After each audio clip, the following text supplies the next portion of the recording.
So where does this go? Sarah Bedford of the Washington Examiner, back with us. David Carlucci, the former New York State Senator, Democrat. Sarah, to you then on the significance of this.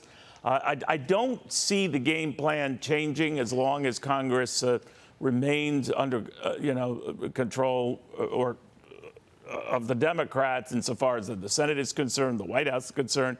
Republicans will push it, try to push it. I don't know if it's going to go very far, but your thoughts?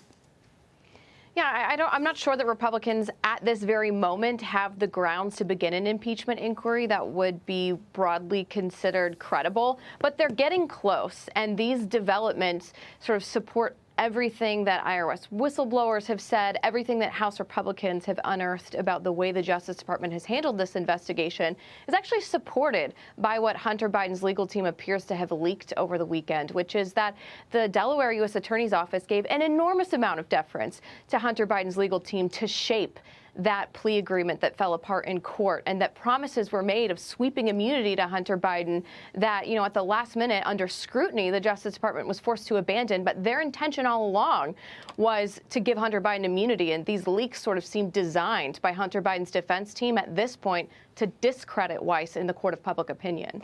If you're discrediting Weiss then in the court of public opinion, as she said, David, then you more or less are jinxing the only counsel game you have for the time being, that is Weiss himself.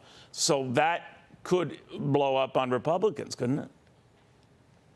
I believe it could, and I believe it is. The fact is that this Hunter Biden issue is really catnip for congressional Republicans. And as a political strategist, I mean, I'm beginning to feel bad for Republicans because they just can't stop talking about Hunter Biden.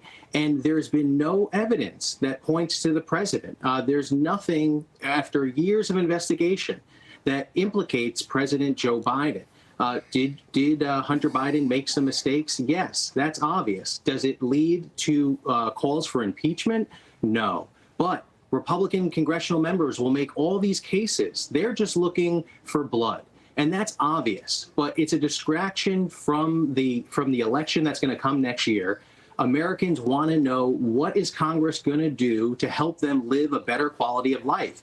And chasing Hunter Biden to the edges of the earth and just being unrelenting in terms of their searching. Well, they have stumbled upon some maybe unseemly things, Sarah. I guess what I'm asking is whether that grows or that could potentially grow. What do you think?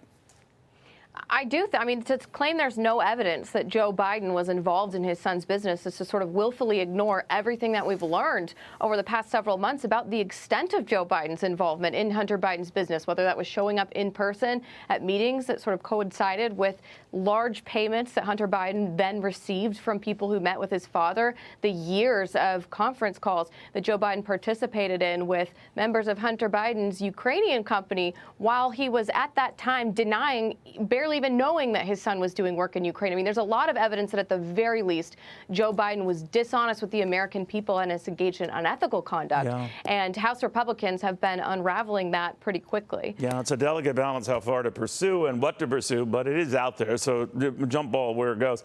Sarah and David, thank you both very, very much.